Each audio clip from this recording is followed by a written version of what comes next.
Nous allons recevoir maintenant notre invité dans ce journal de midi, Jonas Gretry. Bonjour. Bonjour. Vous êtes le directeur de Scanner. C'est ça. Scan-R.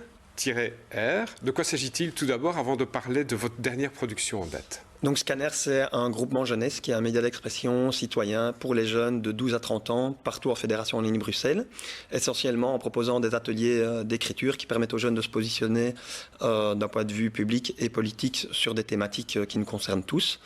Et également, principalement à Liège, à la Grand Poste, avec une rédaction jeune qui est un peu responsable de tous les contenus éditoriaux, des émissions de radio, au podcast, en passant par les dossiers thématiques ici à Liège. Voilà, vous libérez la parole en quelque sorte. Parfois, vous enregistrez les textes qui ont été produits par des jeunes également.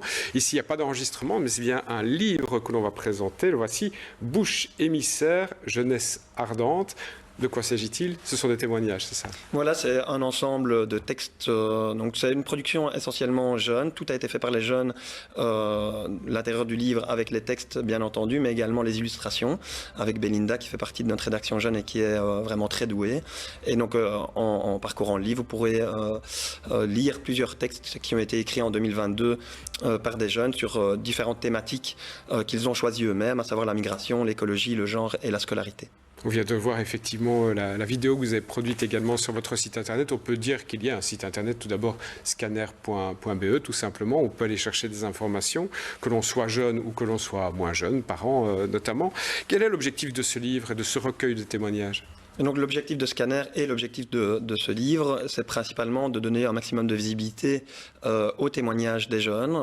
Donc Scanner est né en 2018 et considérait, de par ses membres fondateurs, que la parole des jeunes n'était pas assez représentée dans l'espace public et médiatique. Et donc toutes les productions et toutes les activités de Scanner tendent vers cet objectif-là.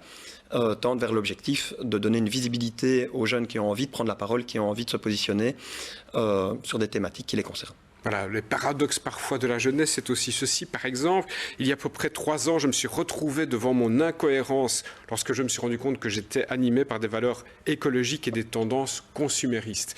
Il y a la suite du texte où on explique que, voilà, à un moment donné, on doit faire un choix quand on est jeune, mais qu'on se pose beaucoup de questions. Et je disais, libérer la parole sur des questions de genre également. On sait que c'est pas toujours simple et l'écrit permet ça, justement. Oui, c'est un peu le postulat de Scanner, c'est de considérer que seule l'écriture permet vraiment une introspection totale et permet vraiment de se positionner et de se questionner sur soi et sur ce qu'on pense le plus totalement possible. Et donc effectivement, les thématiques qui ont été abordées dans ce livre sont des thématiques contemporaines qui sont, on va dire, modernes et sur lesquelles les jeunes veulent réellement avoir du changement. La secrétaire d'État Sarah Schitz signe la préface et il y a également une postface par la ministre Valérie Léatini. Scanner, c'est presque 5 ans maintenant, on y arrive. Est-ce que vous avez vu évoluer justement la parole? Est-ce que vous avez l'impression que c'est plus facile de s'exprimer pour les jeunes aujourd'hui ou ça reste compliqué? En fait, il y a 2 sortes de discours. Il y a ceux qui disent que les jeunes se désintéressent de la politique et il y en a d'autres comme nous qui considèrent que c'est tout le contraire et qu'il suffit juste de tendre la plume comme nous on dit, mais surtout d'offrir un espace en fait aux jeunes pour se positionner. Et si on leur offre cet espace-là, alors ils vont prendre la place et nous offrir des choses très intéressantes qui nous questionnent nous-mêmes. Les jeunes qui nous regardent ou les parents qui ont des jeunes qui seraient intéressés par une participation à votre projet, comment font-ils? Ils peuvent nous contacter via le site internet Scanner, donc scan-r.be. Il y a toutes les explications pour nous contacter, soit pour organiser un atelier d'écriture au sein d'une association jeunesse, une maison de jeunes qu'ils fréquentent, ou alors en voulant s'investir à plus long terme dans la rédaction jeune. Et alors là, ils nous envoient un petit message et on va prendre contact avec eux.